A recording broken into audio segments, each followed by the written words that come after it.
होना है ना। अभी सामने क्वेश्चन है, देखो, यदि किसी संख्या का वर्ग किया जाए, वर्ग मतलब स्क्वायर, स्क्वायर किया जाए। स्क्वायर करने का मतलब क्या होता है? स्क्वायर करने का मतलब है, जैसे फॉर एग्जांपल अगर हम एक संख्या ले लें 12, तो स्क्वायर का मतलब क्या है? 12 का 12 से इसके माथा पर 2 चढ़ा दिए।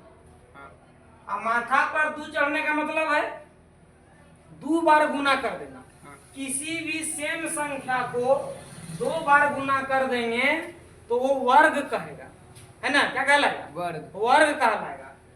और मान लो ये गुना करने पर आ गया कितना? 144। हाँ। मान क्या लगे? आइए जाएगा 12 गुने 12 करेंगे तो 144।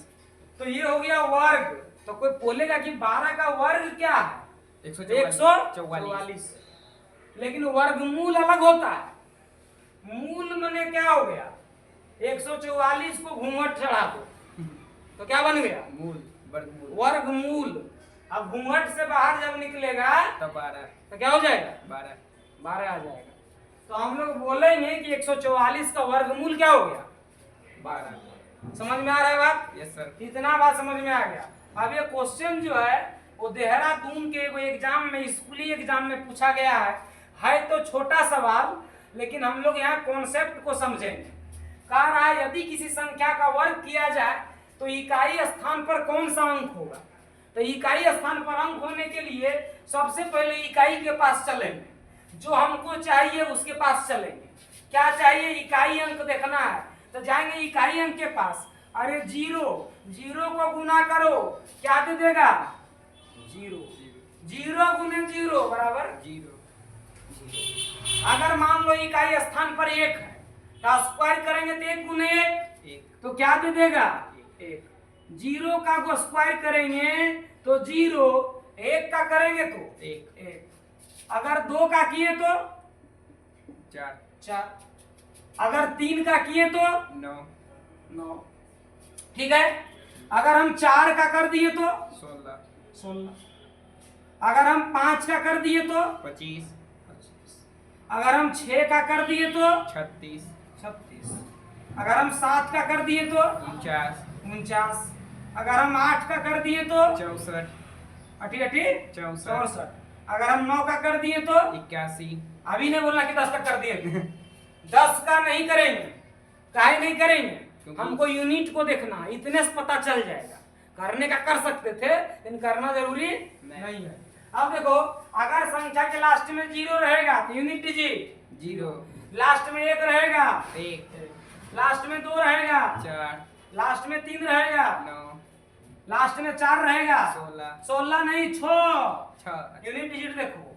अगर रहेगा 5, 5, 6, 7, 9, 8, 4, 9, 1।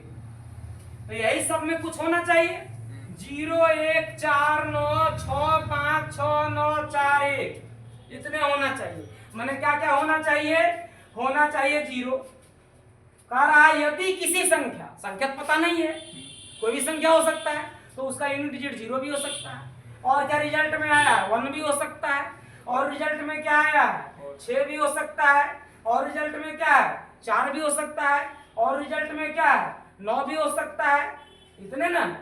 और तो कुछ है नहीं। 5 भी है। 5 भी हो सकता है। 0, 1, 6, 9, 4, 5 दुनिया के कोई नंबर को गुना करेंगे तो उसका यूनिट डिजिट हमेशा या तो 0 आएगा, या तो 1 आएगा, या तो 6 आएगा, या तो 4 आएगा, या तो 9 आएगा, या तो क्या आएगा?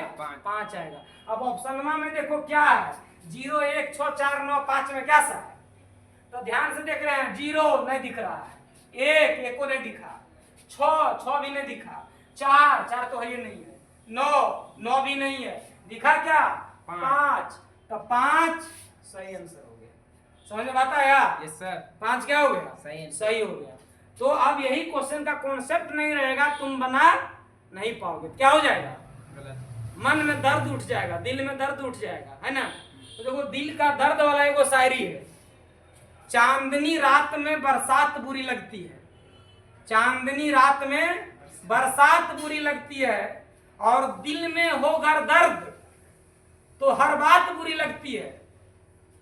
और तुम मुझसे ना मिलो तो कोई बात नहीं, लेकिन गैरों से तुम्हारी मुलाकात बुरी लगती है। तो अगर तुमको नॉलेज है तो क्वेश्चन आसान हो जाएगा। ठीक है, तो पहला क्वेश्चन पूरा हो गया।